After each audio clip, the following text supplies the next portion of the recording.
Magandang hapon po mga kababayan.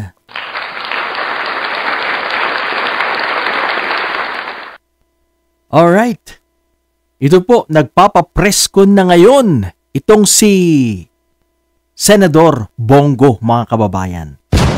Bago po ang lahat, umpisan po natin sa isang yugyugan. Yan. Ongoing po ang kanyang press con ngayon. Bakit bigla na lang nagsalita itong si Bongo mga kababayan?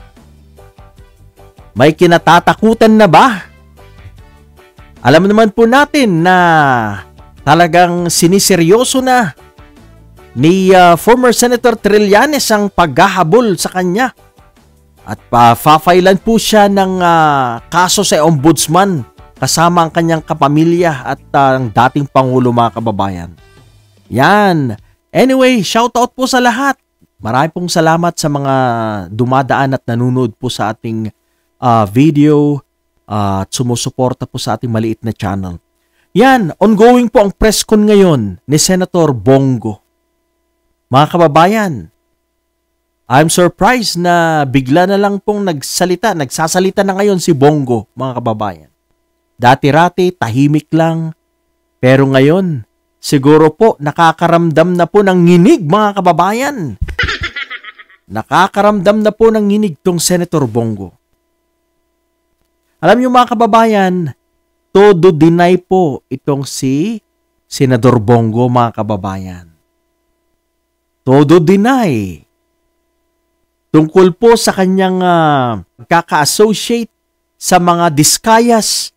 Sinasabi niya po na wala akong pakialam sa kanila, na hindi ko kilala mga diskaya. Yan po ang kanya mga palusot mga kababayan. Maliwanag naman na umami ng mga diskaya na nag-venture sila sa Davao. At nakipag-venture nga sila sa kapamilya ni Bongo mga kababayan. Maliwanag yan. Itong si Senador Bongo, hugas kamay mga kababayan. Hugas kamay po itong si Senator Bongo at gusto niyang palabasin mga kababayan na malinis siya. Yan po ang sinasabi niya, I am with you, people of the Philippines.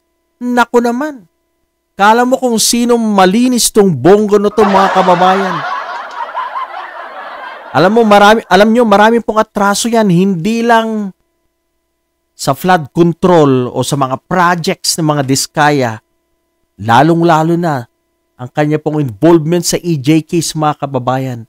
Malaki po ang dapat pagbayaran ng senador na to. Siya po ang bagman. Siya po ang alalay ng dating Pangulo mga kababayan. Malaki po ang atraso nito sa mga Pilipino. Alam niyo kung minsan lang kung nagsasalita po ito, parang nagpapaawa mga kababayan. Para siguro maawa tayo, isa ring aktor itong si Bongo na to. Nagpapaawa at nagmamalinis na wala daw po siyang kinalaman sa mga korupsyon na yan. Yan, marami po siya mga pinagsasabi. Ito po yung mga pautot na mga politiko, mga kababayan. Magaling po silang mag-deny, yan po sila magagaling. Yan pong mga politiko na yan, denial king po yung mga yan. Lalo po yung mga senador na yan, mga denial king gaya nila Bongo, yung po mga nai-involve sa flood control projects. Sila'y huling-huli na nga, kagaya nila Escudero.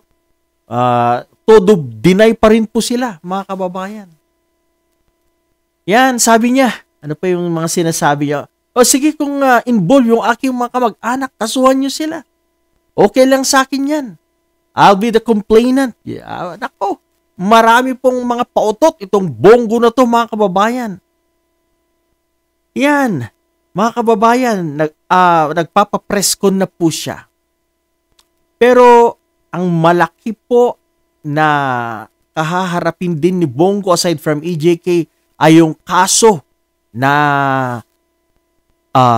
final ni tawag nito, former Senator Antonio Trillanes sa ombudsman.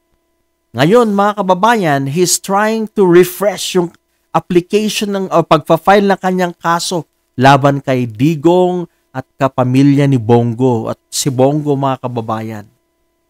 Dahil nung panahon ni Martires, inupuan po ang kaso. Alam niyo na si Martires, kapag kakampi ng mga DDS, kakampi ng mga Duterte, hindi po niya yan aaksyonan. Ngayon, mga kababayan, na si Rimulya na ang nakaupong ombudsman, kaya ngayon itong si former Senator Trillanes, siya po ay magiging busy dahil marami po siyang kasong ifa-follow up sa Office of the Ombudsman. Mga kasong hindi po gumalaw nung panahon ni Martires sapagkat siya isang bias na ombudsman, siya po ay maka-Duterte, isang DDS, kaya wala pong nangyari.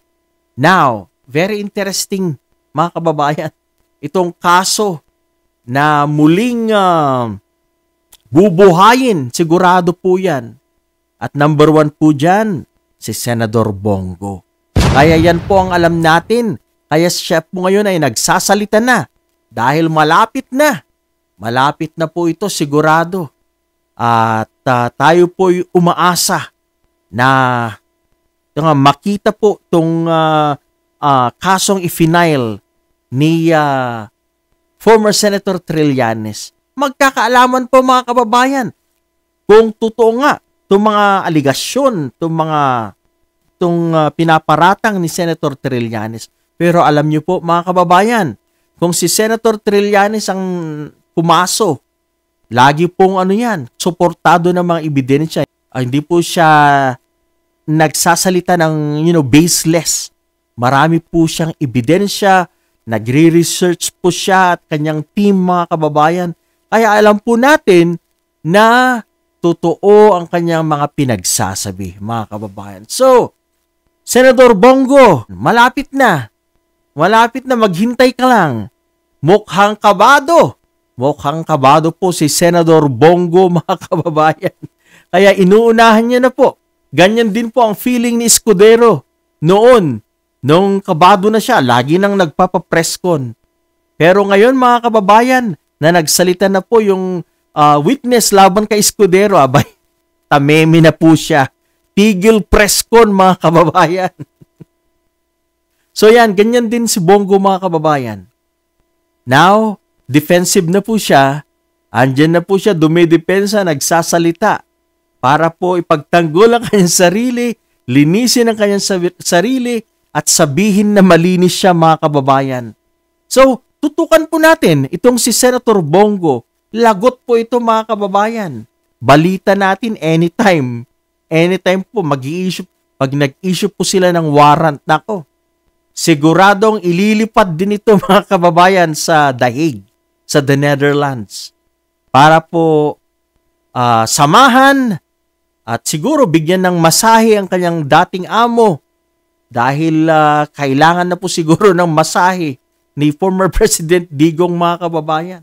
At andyan din si Bato na siya daw ang magiging tagaluto ni former President Digong pag natuloy. So, kompleto na po ang tropa. Ang mga tropa tips, mga kababayan, magsasama-sama sa The Hague. Alright, mga kababayan, ito lang po muna ngayon. Sana po'y mag-subscribe po kayo sa ating Mumunting Channel. Marami pong salamat at isang magandang hapon po sa lahat.